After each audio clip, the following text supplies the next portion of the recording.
క్రీస్తునందు ప్రియులారా, మీకు శుభములు వందనములు తెలియజేస్తున్నాను. అనుదిన ధ్యానమునకు స్వాగతం. సమూయేలు 2వ గ్రంథము 2వ అధ్యాయం ఈ దిన మన ధ్యానాంశంగా ఉంది.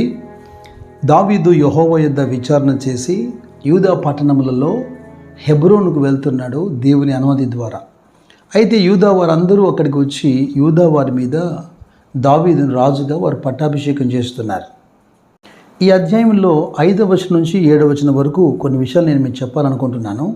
కారణం ఏంటంటే ఇక్కడ కూడా దావీదు యొక్క హృదయము, అతని ఆలోచన విధానము చాలా ఉన్నతంగా మనకు కనబడుతుంది.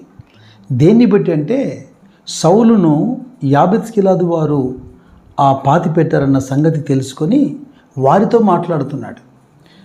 మీరు ఈ ఉపకారం చూపి నా ఏలిన వాడైన సౌలును పాతిపెట్టిదిరి గనుక యెహోవా చేత మీరు ఆశీర్వచనం నొందుదురుగాక. యెహోవా మీకు కృపను సత్య స్వభావమును అగుపరచును. నేనును మీరు చేసిన ఈ క్రియను బట్టి మీకు ప్రత్యుపకారము చేస్తాను. మర్చిపోవట్లేదు చూడండి. తన మీద రాజుగా, అధిపతిగా, యజమానునిగా సౌలును ఊహించుకున్నాడు. అలాగ స్థిరంగా ఉండిపోతుంది మనసులో. ఇప్పటికీ మాట్లాడుతున్నాడు. నా ఏలిన వానికి లేదా నా యజమానికి మీరు చూపినటువంటి ఉపకారం నేను తప్పకుండా మీకు ఉపకారం చేస్తాను. ఒకవేళ సౌలు మరణించాడు, కానీ ఈ రోజున నన్ను రాజుగా అభిషేకం చేశారు కనుక మీరు భయపడకుండా ధైర్యంగా ఉండండి అంటున్నాడు. నా ప్రియ సహోదరి సహోదరులారా, ఉపకారం చేసే విషయంలో ఎప్పుడు కూడా మనము వెనకించి వేయకూడదు. కొన్ని సందర్భాల్లో చిన్న చిన్న ఎఫర్ట్సే అంటే చాలా పెద్ద రిజల్ట్స్ని తీసుకొస్తుంటాయి. ఉదాహరణకు మీరు రూతు చరిత్ర చూడండి. రూతు తన జీవితం మోడుబారిపోయింది. తన అత్తైన నయోమి జీవితం మోడుబారిపోయింది. వృద్ధాప్యంలో ఉన్నటువంటి ఆ అత్త వెంట ఎరుగని దేశానికి, ఎరుగని ప్రజల మధ్యకి వెళ్ళాల్సిన అవసరం లేదు. రూతు యవనస్తురాలుగా ఉంది. భర్త చనిపోయాడు. ఇక ఏ నిర్బంధం లేదు. పైగా సంతానం కలగలేదు. ఓర్పాలగా తాను కూడా వెళ్ళిపోయి మరొక వివాహం చేసుకొని తన జీవితంలో తను స్థిరపడవచ్చు.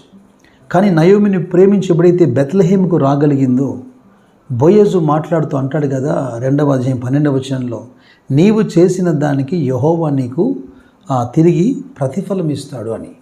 ఇక మనందరికీ తెలుసు ఎటువంటి ప్రతిఫలం రూతుకు దొరికిందో. పరిగ ఏరుతున్నటువంటి స్థితి నుంచి ఆ పొలపు యజమానురాలుగా, బోయజుకు భార్యగా, రాజైన దావీదుకు ఒక గ్రాండ్ మదర్గా. నిజంగా దేవుడు దేన్ని మర్చిపోడు. ఆయన అన్యాయస్తుడు కాదు. కీర్తనకారుడు తన 58వ అధ్యాయంలో చివరి వచనంలో ఒక మాట అంటాడు. కావున నిశ్చయముగా నీతిమంతులకు ఫలము కలుగుననియు, నిశ్చయముగా న్యాయము తీర్చు దేవుడు లోకములో ఉన్నాడనియు మనుషులు తెలుసుకుంటారట. నేనేమంటున్నానంటే, మీ పరిధిలో మీకెవరైనా సహాయం చేసిన వారిని, మేలు చేసిన వారిని మీరు ఎప్పుడూ మర్చిపోవద్దు. వారిని జ్ఞాపకం ఉంచుకోండి. అవసరాన్ని బట్టి, అవకాశాన్ని బట్టి వారికి ప్రతిమేలు చేయండి. ఒకవేళ శత్రువు అయినా సరే వారిని మీరు క్షమించండి. వారి కోసం మీరు మేలే తలపెట్టండి. ఇది క్రీస్తు యేసు మనసు, పైగా ఆయనకు ఇష్టమైనటువంటి క్రియ. ఇక యూదా వారు దావీదును రాజుగా అభిషేకం చేశారు కదా. దావీదుకు సమానంగా ఇక్కడ ఇజ్రాయేల్ మీద కూడా రాజుగా సౌలు కుమారుడు చేయబడుతున్నాడు. మీరు విషయాలన్నీ కూడా 8వ వచనం నుండి 11 వచనాలు చూడగలుగుతారు.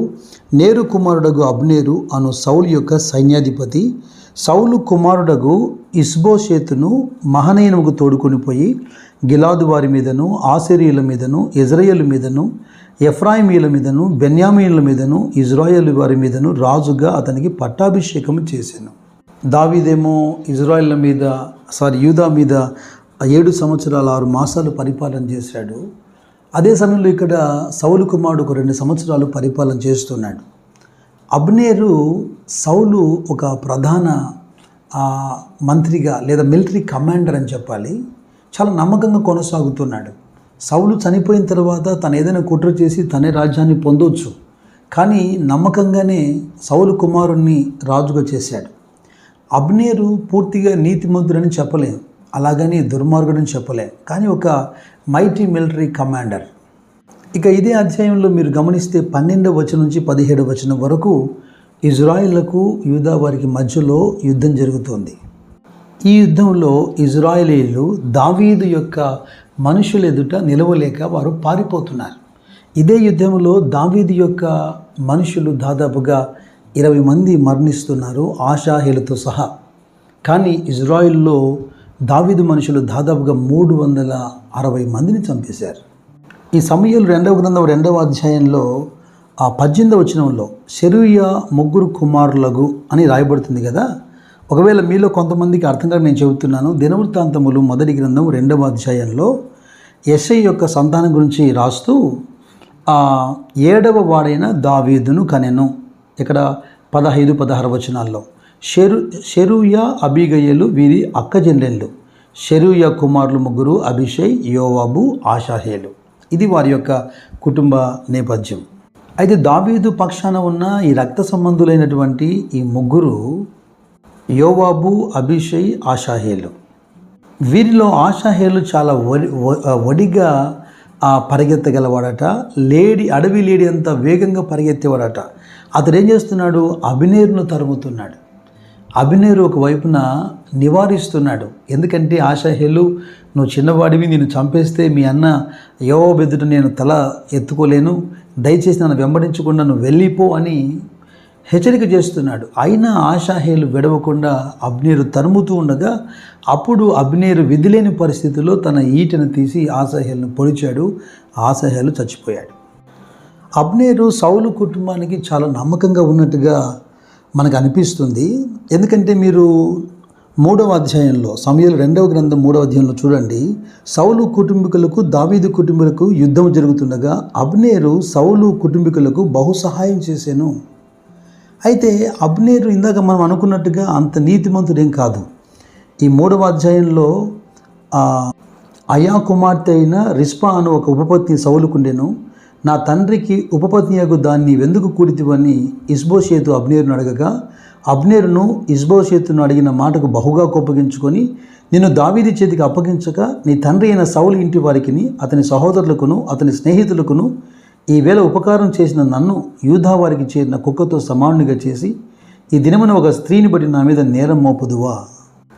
యెహోవా దావీదుకు ప్రమాణం చేసిన దాన్ని అతని పక్షముగా నేను నెరవేర్చని యెడల దేవుడు నాకు గొప్ప అపాయం కలుగజేయును గాక.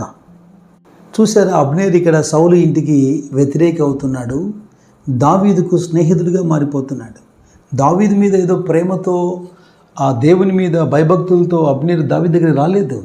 చేసిన పొరపాటును బట్టి ప్రశ్నిస్తే తిరిగి సౌలు కుమారుల మీద కోపగించుకొని ఎలాగైనా వారికి హాని చేయాలని వచ్చి దావీదు దగ్గర చేరుతున్నాడు. ఇక ఈ అధ్యాయంలో చాలా చరిత్ర ఉంది. కానీ ఇదే అధ్యాయంలో అబ్నేరు యోవాబు చేతిలో మరణించాడు. అబ్నేరు దావీదు దగ్గరికి రావటం, దావీదుతో సంధి చేసుకోవటం, దావీదు అనుమతి తీసుకొని ప్రజలందరినీ దావీదు పక్షాన చేయడానికి తను వెళ్ళిపోవటం, ఈ సంగతంతా ఎరిగినటువంటి యోవాబు కుట్ర చేసి ఏకాంతంగా మాట్లాడాలని పిలిపించి అతన్ని పొడవగా అబ్నేరు యోవాబు చేతిలో చచ్చిపోయాడు. కారణం తన తమ్ముడైన ఆషాహేలుని చంపినందుకు. సామెతల్లో 17వ అధ్యాయంలో 13వ వచనం నాకు జ్ఞాపకం వస్తుంది. కీడు చేసేవాని ఇంట నుండి కీడు తొలగిపోదని. ఈ పాఠంలో మనం ఒక ప్రాముఖ్యమైన విషయాన్ని గుర్తించాలి. అది సౌలైనా అబ్నేరైనా యోవాబైనా తమ స్థానాల్ని తమ రాజ్యాల్ని సొంతగా అభివృద్ధి చేసుకోవాలన్న వారి ఆలోచన. మరొక వైపున ప్రజల మన్ననలు కాదు, కానీ దేవుడైన యెహోవా ద్వారా మాత్రమే హెచ్చించబడాలన్న దావీదు యొక్క హృదయ వాంఛ. ఎలా చెప్పగలుగుతాం ఈ మాట అంటే సమూయేలు 2వ గ్రంథంలో 5వ అధ్యాయంలో 12వ వచనం చూడండి. ఇజ్రాయేలీల మీద యెహోవా తన్ను రాజుగా స్థిరపరచిననియు ఇజ్రాయేలును బట్టి ఆయన జనుల నిమిత్తము రాజ్యము ప్రబలము చేయననియు దావీదు గ్రహించెను. నేనేదో సింహాన్నో ఎలుగునో లేదా గొలియాతును చంపినందుకు కాదు రాజునయ్యింది. దేవుడు తన ప్రజల కోసం నన్ను రాజుగా నియమించాడు. తన జనుల కోసం రాజ్యాన్ని ప్రబల చేస్తున్నాడు. ఈ సత్యం ఎరిగి ఉన్నాడు కనుకనే దావీదు తన సింహాసనాన్ని స్థిరపరుచుకున్నాడు. కాగా పొందగోరు వారి వలనైనను ప్రయాసపడు వారి వలనైనను కాదు, కానీ కరుణించు దేవుని వలనే అగును అని రోమీలతో పౌలు చెప్పిన మాట ఎప్పుడు మన హృదయాల్లో జ్ఞాపకం ఉండాలి. దైవ చిత్తానుసారంగా ప్రవర్తించు మంచి హృదయం దేవుడు మీ అందరికీ దయచేయును గాక. God bless you.